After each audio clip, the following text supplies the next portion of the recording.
October 20th, 2005. It was one of those days where just a regular average day working, an event from Yes FM came up to where I happened to go do a movie premiere. We happened to walk in, and I didn't even realize it, but Yes FM was there, and Yes FM was my favorite Christian radio station. And so we were walking in, asked the DJ there, "Are you one of the DJs?" And he said, "Rich Becker, weekends." And I kind of gave him a blank stare. I had no idea. I'd never heard of him before. I usually didn't listen on weekend nights.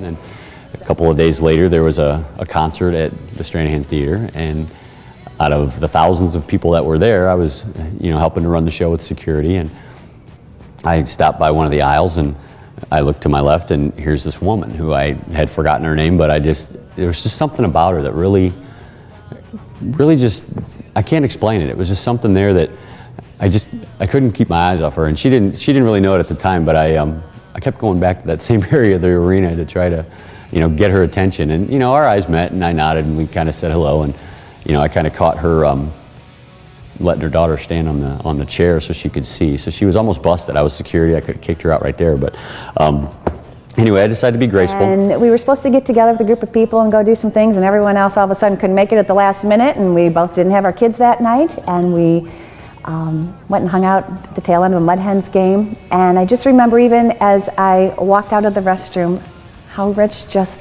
smiled at me that night. And I just thought, it was just such a special smile. I thought, could it be? Could it be? I thought, no, I'm just, no, couldn't be. And as we were walking along the river, and as I said, it was a beautiful moonlit night, just some of the feelings just came tumbling out, and I was just so shocked that he could really be feeling all these special feelings towards me the way I was feeling towards him.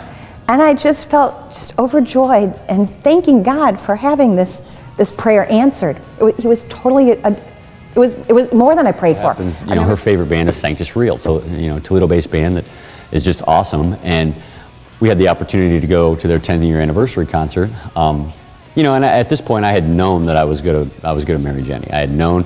I had already bought the ring. I was ready to go. I didn't know when I was going to propose, and that night, of course, I had the ring on me, and it's one of those things where when I just had to do it. I knew I couldn't wait, so I had decided to propose to her that night at the Sanctus Real concert, and I tried a couple of times during the show, and it really didn't feel right. And she has a favorite song by Sanctus Real that I was going to propose to, and that didn't work out, so I was a little frustrated, but I found my opportunity later in the evening. They had 2 shows that night. In the second show, we're down by the front of the stage, and we're enjoying the concert, and I'm digging in my pocket trying to get this ring out, trying to open it up, and she's, like, "What are you doing?" And I'm like, "Oh, I thought I dropped something," so yeah, I lied. But anyway, I'm holding the ring, and they're singing a song called "Closer."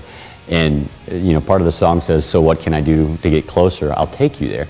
So I just used the opportunity, and I whispered in her ear, and I said, "I know how we can get closer." And she goes, "Yeah, how's that?" And I said, "Well, we could get married." And we had already talked about getting married and different things like that. And I said, "No, I'm serious." I said, "We can get married. Will you marry me?" And she goes, "Well, yeah, of course I'll marry you. We've already talked about this." And she turns back to Sanctus Real. And I'm feeling a little jealous at this point because she's paying much more attention to them than she is to me. And I'm thinking, well, I better really ask her to marry me tonight, because she may disappear with this band and be on the road for months after this. So I better ask her now. So I turned her back around and I said, "No, I don't think you understand. Will you marry me?" And I brought the ring out from behind my back, and of course, with the stage lights and everything, it was, glittering, and it was, she just started bawling and said yes.